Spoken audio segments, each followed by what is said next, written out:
All right, as promised, it's the Hams sort of, maybe, kind of, we build up towards Saturday. Sarah Kezele, who you hear over on 98.7 FM, occasionally shows up on the Pac-12 network. Occasionally, she shows up on the sidelines. It's something U of A related. Jordan Hamm, you know him as the recruiting roundup. He completely over-recruited in this case. He outkicked his coverage. These two are getting married on Saturday. How did this happen, Sarah? How did we decide to get married? Yeah, I mean, where was the moment? What was the attraction to the guy next to you? When did this all begin? Take us back to remember when. Yes. Okay, I'll take you back to day one, Brad. Actually, Jordan ignored your orders one day. Only this one time, though. Oh no, I've been living my life since then. In 2015, what was it? August of 2015, when ASU football was at Camp Tonazona, heading into the 2015 season, I was there for a different publication in town that I had just started with. And so I didn't really know anybody. You know, I'm from Phoenix, but I hadn't worked in Phoenix since I was an intern in college.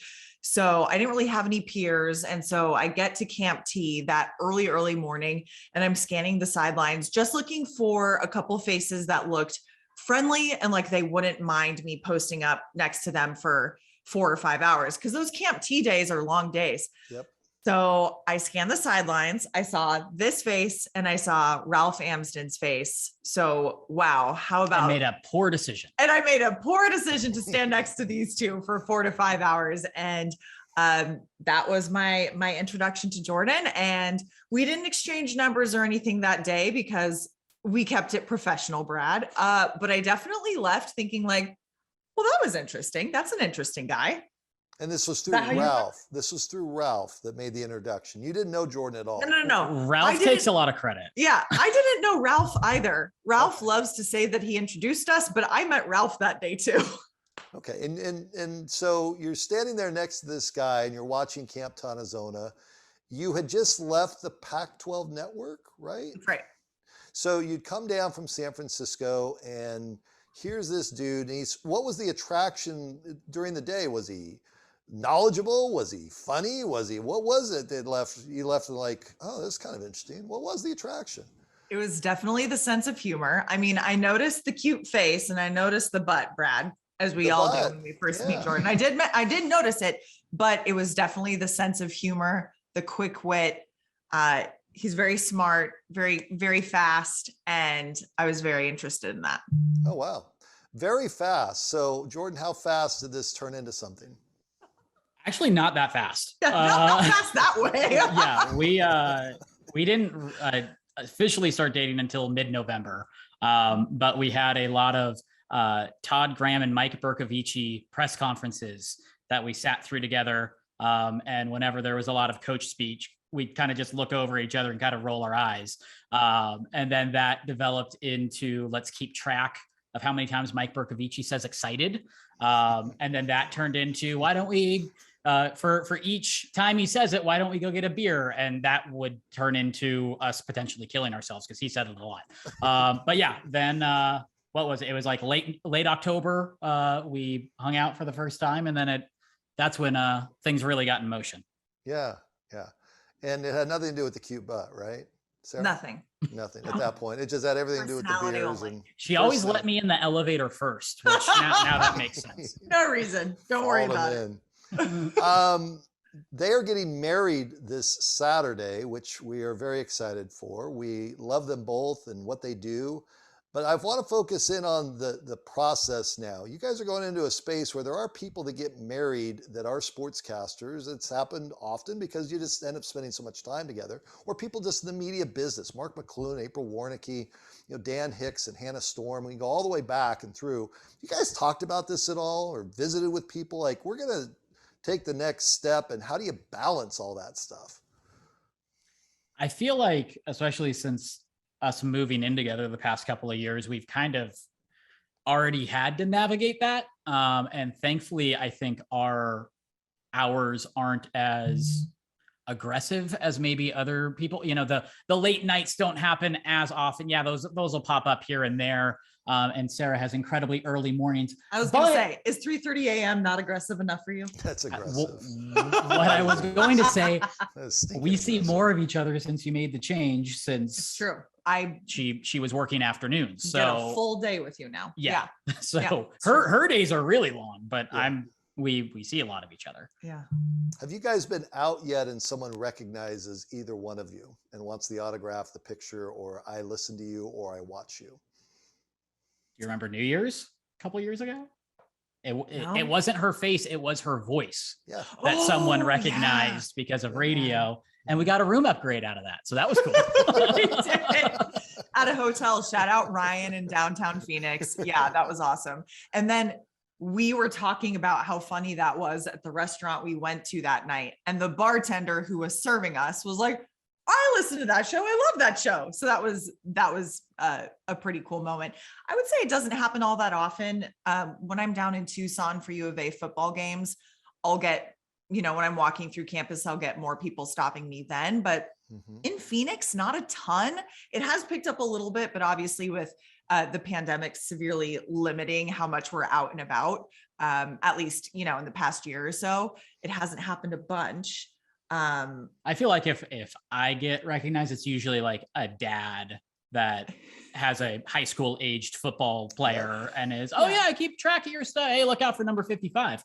And, I'm going to send you his tape. Yeah. And that sort of thing. So how do you guys separate sports and just living life? It's both, you have a great sense of humor. You both have a great laugh. You both have I'd say a carefree, and Sarah, I haven't spent that much time around you, but just from a distance, you have a carefree, life is great type of thing in the moment. But how do you stay away from the sports part of it?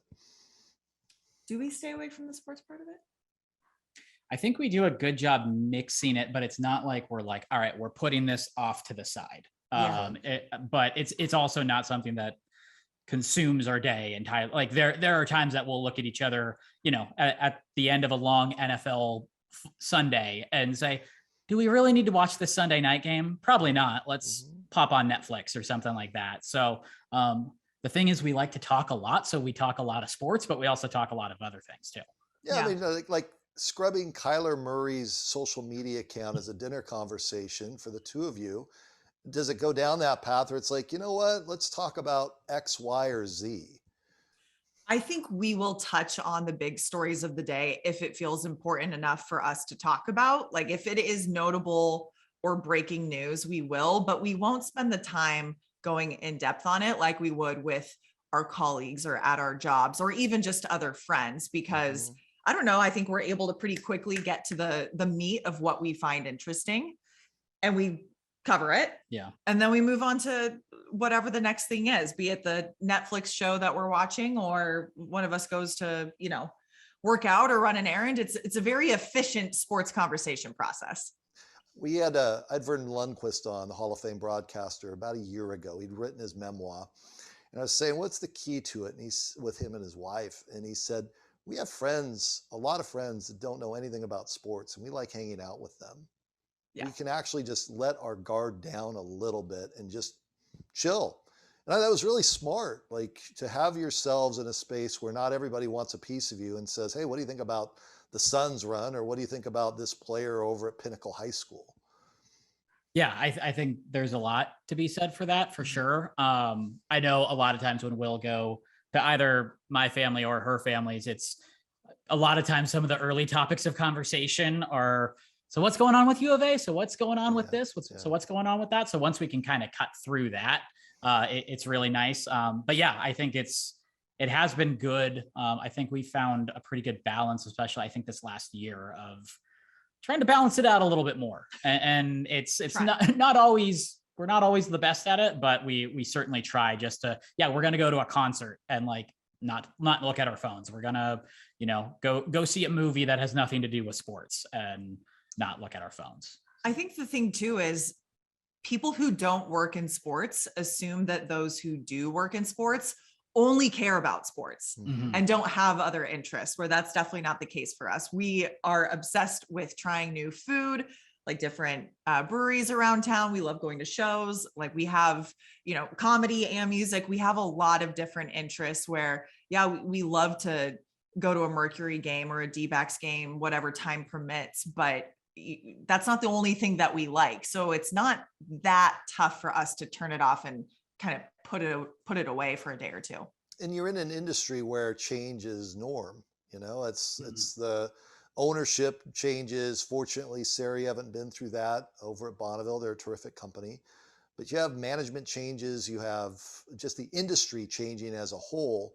And to find that space as you two are going down this next step, I think would be, I don't know if you guys have had this conversation now, but like vital to make sure let's stay balanced and not just be 24/7 on the sports front.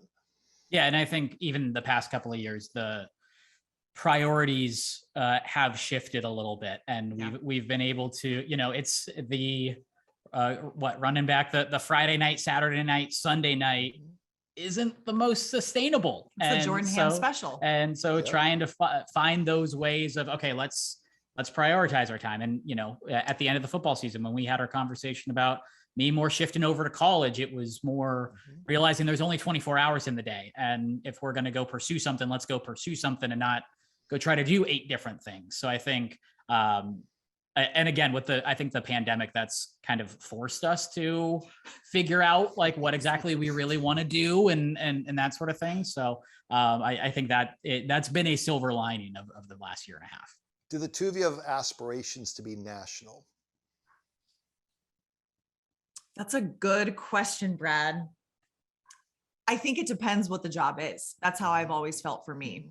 I don't want to be national just for the sake of being national. And I got a little taste of that before the pandemic with USA Today Sports, and absolutely adored that job and that role and what it had me doing. But with the pandemic, our whole team got cut and was never brought back. So that was a huge disappointment in the early part of the pandemic, on top of all the other things that were going on in the world. Right.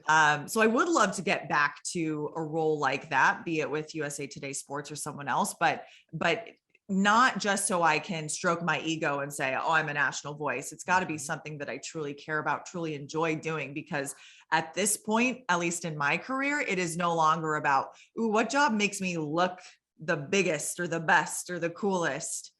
It's only about what feeds my soul, what makes me happy when I wake up. And if that gets to be on a national platform, let's do it. That's awesome. That's a great way to put it. Candlestick holders, do you guys have them yet? I've been working on this. Do you have placemats? Do you have, Sports 360? We were looking through the registry and we have some things, but what was it? We had Catherine Fitzgerald on a couple of weeks ago, Jordan. You and I were there. It sounds like she's taking the most unique gift, so I'm going to be left out in the cold. I can't compete with her. There's not a chance.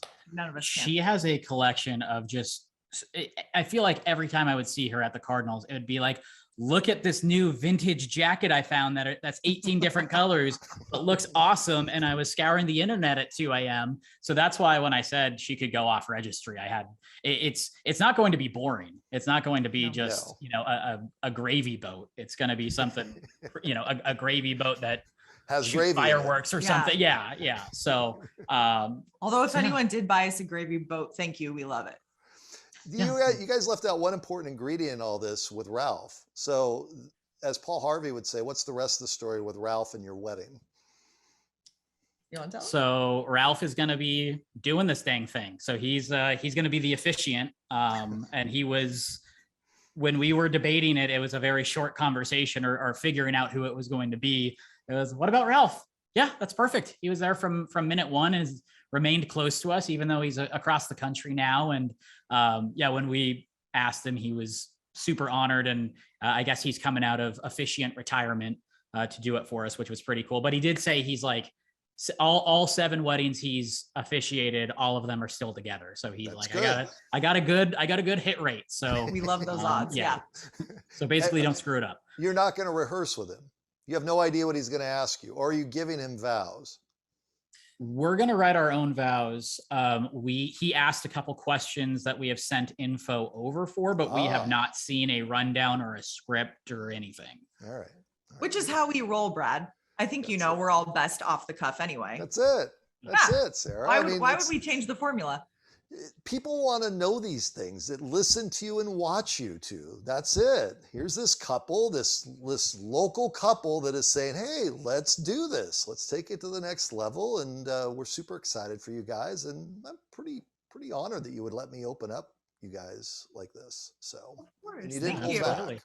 All right, get out of here. I love you guys. See you on Saturday. Okay. Love you too, Bradford. Bye. There's Jordan and Sarah, the Hamms, as we'd like to say. And we're back with more after this time out.